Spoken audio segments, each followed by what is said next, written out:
how you doing? Hope you're keeping well. It's another White Dwarf from my childhood. Do you want to join me in some nostalgia? Let's do it. Okay, here we go with a big bounding red squig hopper and some spiky looking light goblins. This is issue 201, a big dwarf from September 1996.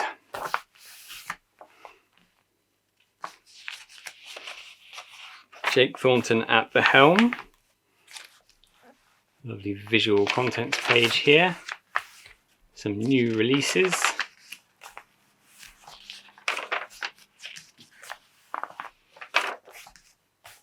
And we'll crack on with more Chaos stuff. Yes, more Chaos Marines.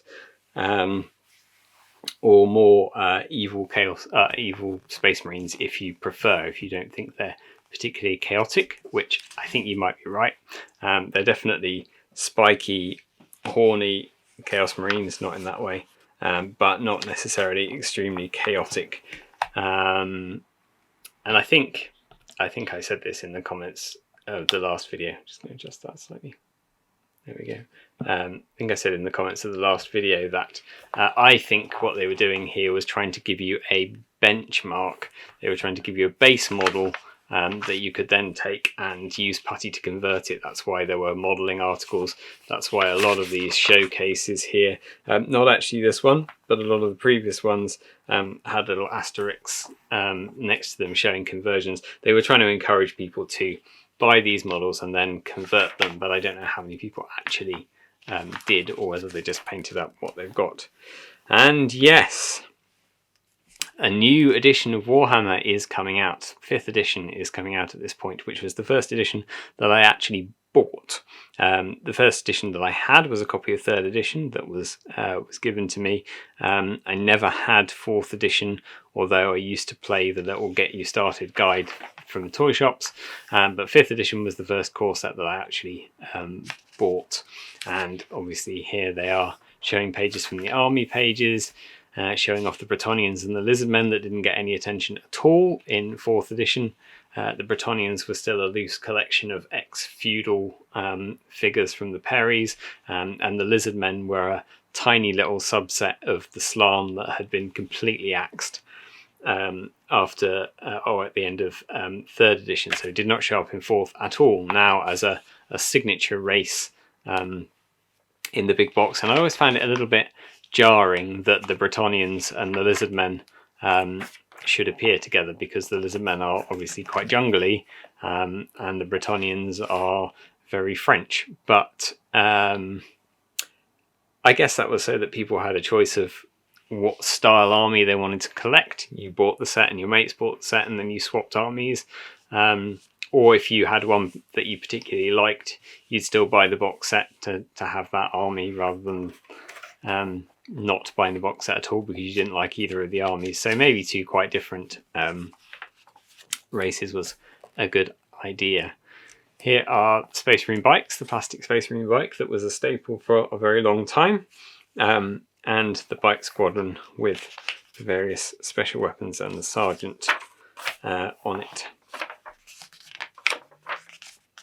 It's a bit of a look at Games Day 96. We've been looking at a lot of Games Days recently, haven't we? Here's a little bit of what was going on in Games Day and Golden Demon 96.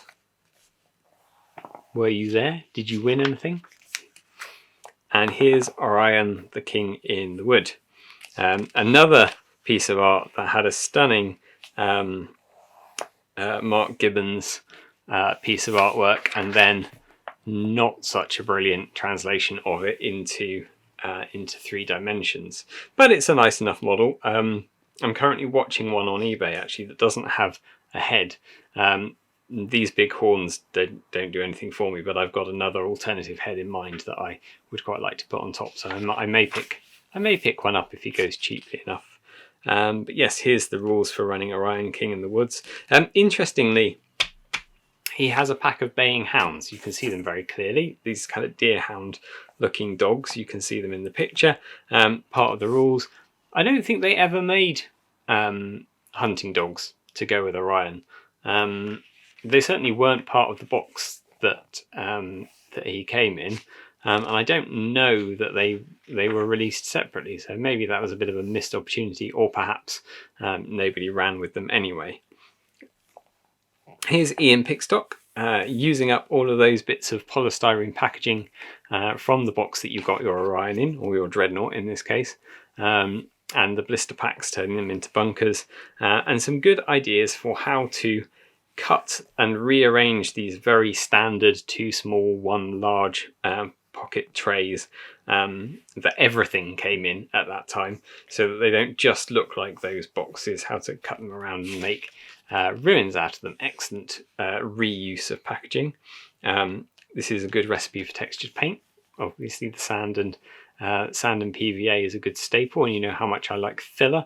That's a very nice textured paint to use to get this kind of not really concrete but slightly more interesting than flat grey look on things, and a very of the period 40k scene there with lots of textured polystyrene walls.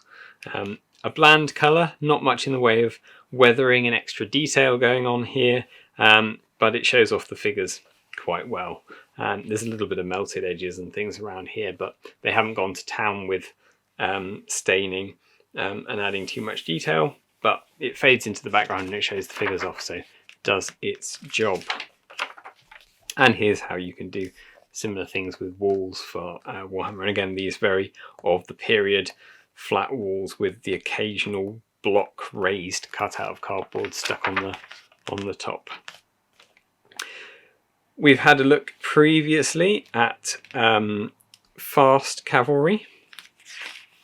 So, sorry, no, we haven't. We've had a look at heavy cavalry, sorry, in a previous issue. So now we're going to look at fast cavalry and the uses for various types of fast cavalry in the game. Bearing in mind, this is the game of 4th edition.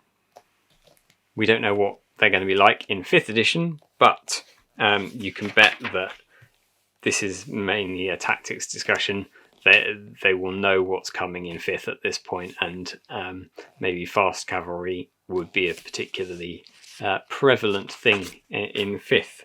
And we've got some little teasers here, like these Mark Gibbons' little comic illustration that started appearing and were prevalent in the 5th edition rulebook, started being a staple among the art of the Warhammer world. Here's the remains of this cardstock. So there was a big Space Hulk tile here, which we're going to talk about in a little moment.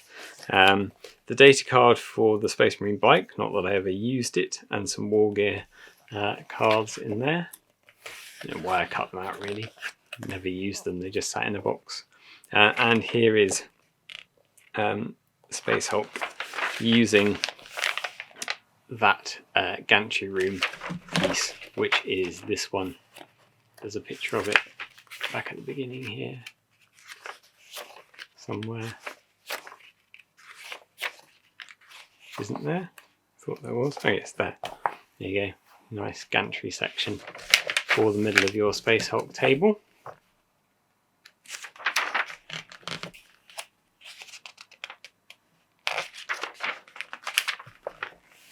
And in this campaign, these are all sort of linked on levels one above another. So, yes, a small cohort of Space Marines trying to cause a major reaction in the lowest levels of the reactor, and then get out in time to destroy the Space Hulk. Here we have a discussion of runes and rune masters in obviously Warhammer 4th edition, but with a mind that runes are going to become a big thing as well in 5th edition. Yeah, discussion on how to use runes, being the version of dwarf magic that was around at the time. And another account from Papa Steve of doing B-movies in the Underhive. This time it's The Thing from the Sump, as opposed to just The Thing. The Thing in this case being that lovely converted Chaos Spawn that really should have been a model released. It was much cooler than any of the Chaos Spawn models that were released. And in this case, is 2 beasts of Nurgle turned on their sides and laying down, attacking the Ganger. So, yeah, some more B-movie scenarios from for Necromunda. The American Games Day and Golden Demon 96 has some very cool gantry tables. And the Squig Hopper race game. I'm sure that came out several times. Maybe the UK guys copied it afterwards, but it looks very fun. And here are the Golden Demon winners. You can see some of them are more inventive, perhaps more creative than the UK Golden Demon 96 winners at the time, who very much looked like they were copying the heavy metal paint jobs. But then again, a couple of these entries that are very much like the ones that you would have seen in the pages of White Dwarf, using that as a colour scheme. Adrian Wood's War Grishnak, which I guess was the force that he became known for, his space orcs. Even though apparently A.D. Wood didn't favour the orcs any more than any other race, it's fair to say that he had quite a lot of them. And here they are, and here's him discussing building his army lists.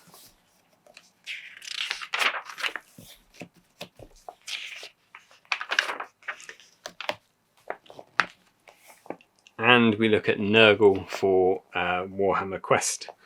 So some particularly disease-ridden special rules, new character, and some Nurgle-themed monster tables and magic for you to make your games a bit more pungent. Andy Chambers looks at Khan the Betrayer and the World Eaters. Some more beautiful Mark Gibbons artwork there. He was producing a lot of it at the time.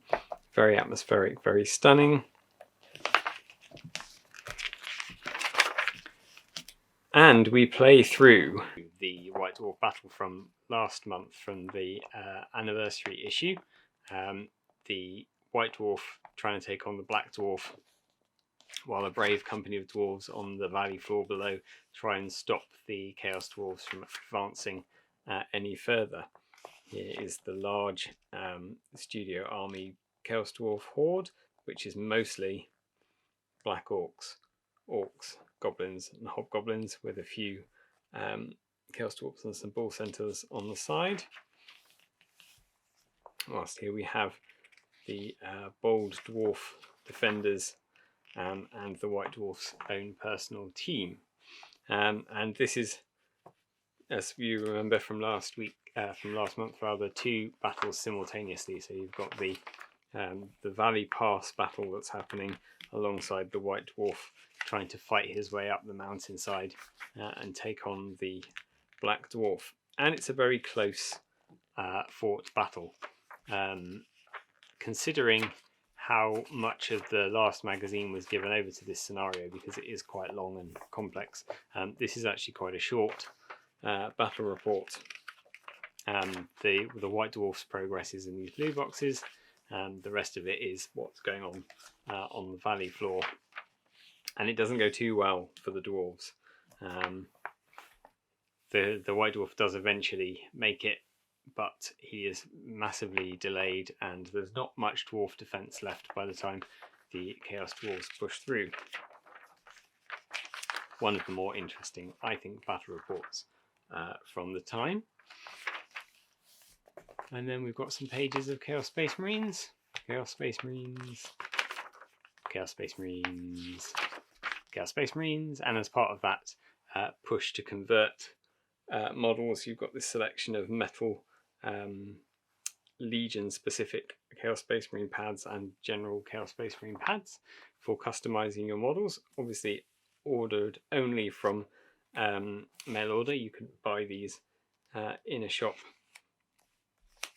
but if you wanted 100 of the Iron Warriors Space Marine pad, then you could have that. There's that Bite Squadron and some Chaos Dwarves, because we all want Chaos Dwarves and Orcs and Hobgoblins now because they just trounced the Dwarves in the previous battle report. Or you can buy some Dwarves and be the heroic defenders there.